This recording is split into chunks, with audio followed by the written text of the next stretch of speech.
What is going on, guys? For today we are checking out Executor in Elden Ring Nightreign. This guide will serve as your ultimate companion for mastering the Executor class. We'll break down everything you need to know, starting from the core class overview to specific build recommendations, best armaments and the weapon passives, detailed stats and attributes, spell choices, talismans, consumables, and finally a gameplay overview packed with practical tips to bring your Executor to the peak performance. Also, if you're interested in buying other PC or console games with 50 or 70% discount, then check out Instant Gaming. For example, I want to buy Elden Ring, so we just click on Add to Cart, then click Pay, then input our details and pay. After payment is complete, we will receive activation key, then copy and paste the key in, and it's that simple. So what are you waiting for? Click my link description and check out Instant Gaming for yourself. So, this is a melee-focused class, built around the swift and high-impact attacks that specialize in inflicting blood loss on enemies. At the heart of the Executor's gameplay lies the Cursed Sword stance, which is a unique mechanic that boosts attack speed and damage, fundamentally altering the moveset of your weapons to unleash a rapid combo. This stance will allow you to chain attacks, ramping up bleed buildup with every hit to very quickly overwhelm enemies. Unlike many other classes that rely on magic or heavy armor, the Executor thrives on agility, precision, and leveraging the bleed status effect to take down both bosses and group of enemies efficiently. We want to typically build katanas and curved swords that have innate bleed properties, such as the infamous Rivers of the Blood katana. Their playstyle revolves around balancing aggressive offense with careful resource management, knowing when to enter and exit the stance mode, as well as maximizing damage output while minimizing downtime. The class also rewards players who can master parries and counters, as well as well-timed defense maneuvers, allowing you to punish enemy mistakes with a lethal riposte. However, what truly makes the Executor a standout is his flexibility. If you prefer a pure bleed-centric approach with fast weapon arts and combos, or perhaps want to mix in some beast-like transformations and buffs for survivability and raw damage, then Executor can adapt to your playstyle. The class demands strong mechanical skill and situational awareness, but offers some of the most satisfying combat moments in the game.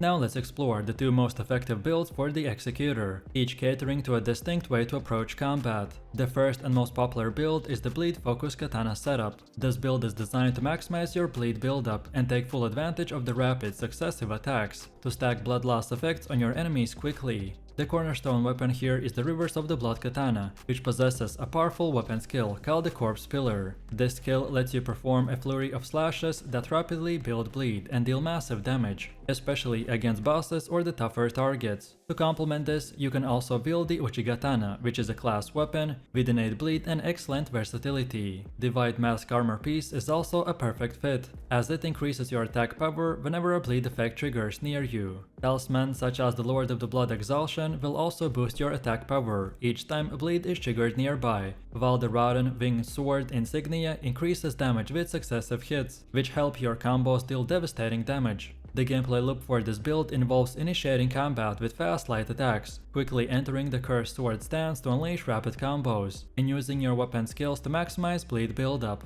all while carefully managing stamina and positioning to avoid getting punished. And then the second build takes a different approach and is centered on the Executor's Beast transformation ability. This setup focuses on turning your character into a resilient, hard-hitting tank who can absorb damage while dishing out powerful AoE strikes. The primary weapon in this build is the Beast Claw Great Hammer, which allows you to perform unique beast-like attacks when transformed. Paired with the Claw Mark Seal, you can boost your beast incantations to increase the strength and the damage output. Armor choices like the Beast Champion set will provide significant pose and defense, allowing you to withstand enemies and maintain your offensive momentum. This build emphasizes strength and endurance in the stat distribution, boosting your raw damage and the stamina pool to keep attacks and transformations sustained longer. Vigor also remains important for survivability. Then talismans like the Red Against Scar Seal increases your strength at the cost of taking more damage, while the Green Turtle Talisman will improve stamina recovery for the longer combos. Then the Dragon Crest Grey Shield Talisman will reduce physical damage taken, allowing you to tank hits that would normally stagger you. Gameplay with this build involves charging into the thick of the battle, using beast transformations to overwhelm groups of enemies or the bosses, and leveraging your increased durability to outlast targets in sustained fights.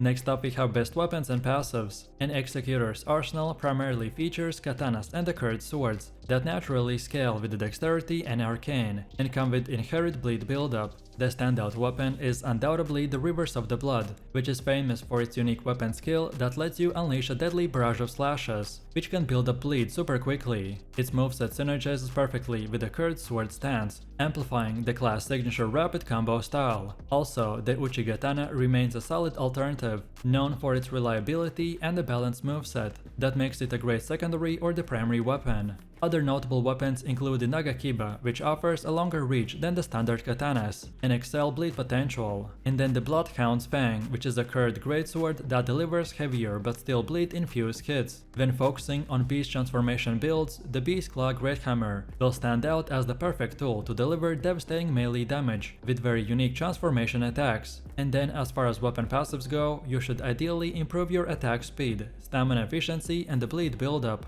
Next up, let's take a look at the best stats and attributes. For the bleed-focused build, Dexterity is your primary stat, because it enhances katana damage and speed, which is crucial for executing fast combos and landing multiple hits to stack bleed quickly. Arcane is your secondary stat, as it directly influences how fast your bleed meter fills up on the enemies, and enhances your weapon skills that deal bleed damage. Vigor is also vital for survival, granting you enough health to withstand close-quarter combat, without getting one-shotted by the bosses or the mobs. And then lastly, Strength, Endurance and Fate generally remain low unless you're mixing in heavier weapons or armor. However, for the Beast transformation build, the Strength and Endurance will become the focal point, so Strength will scale with your heavy weapons and the Beast attacks, while Endurance increases your stamina pool, letting you perform more attacks and maintain Beast transformations for longer. Vigor continues to be important for survivability, especially since this build tends to engage enemies head-on and absorb hits, and then the Dexterity and Arcane for this build are not priority, but still can be raised slightly for weapon scaling or specific situational use. Next we got spells. Although the Executor is primarily a melee class, certain incantations can complement your aggressive playstyle by providing useful buffs and healing during extended fights.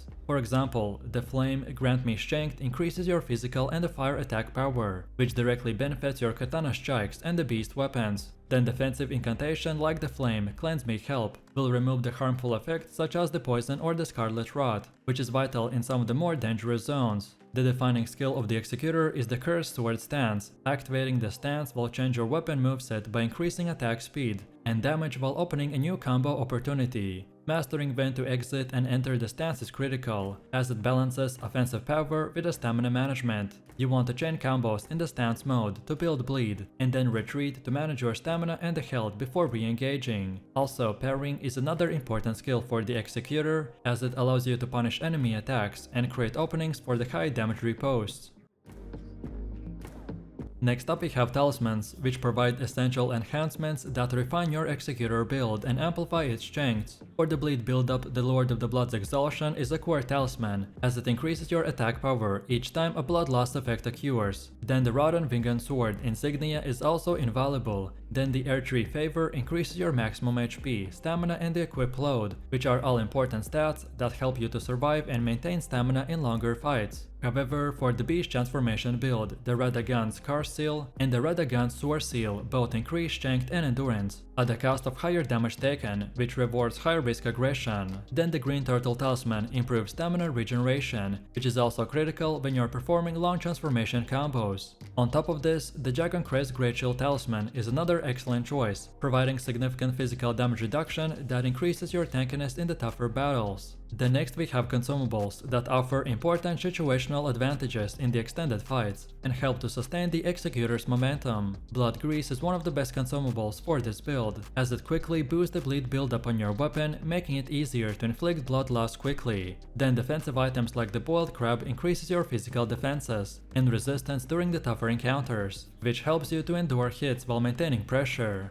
And then the stamina recovery items and the buffs will synergize well with the Executor's stamina heavy combo, allowing you to chain attacks and transformations without running out of stamina too quickly. And then for the longer battles or the boss fights, consumables like the Preserving Balusas and the status clearing items will help to mitigate damage over time effects that could otherwise cripple your performance. And now finally, let's take a look at the gameplay. Playing the Executor successfully will mean mastering the delicate balance between aggression and defense. Your primary goal is to build up bleed stacks rapidly using the weapon combos and the weapon skills like the Corpse Pillar, then opening fights with quick strikes before entering the Cursed Sword stance, which can help you to manage stamina better and avoid early overcommitment. When in the stance, your attack speed and damage are increased, so focusing on chaining as many hits as possible will maximize the bleed buildup. Positioning is also a key, so stay mobile and avoid getting surrounded. Use your superior agility to dodge attacks and punish enemies with the riposte after successful parries. Remember to keep an eye out on your stamina, as running out of it mid-combo can leave you vulnerable. Take advantage of talismans and debuffs to enhance your damage and survivability. And don't hesitate to switch weapons or the stances depending on the enemies you're facing. Overall, I recommend to practice timing your parries and counterattacks, as these are often the difference between winning or losing a fight. So let me know what you think about Executor and his build in the comments below. If you enjoyed this, then you definitely don't want to miss my previous video where I showed the best builds tier list, top 5 most broken builds, and much more. So click the screen now and I'll see you in the next one.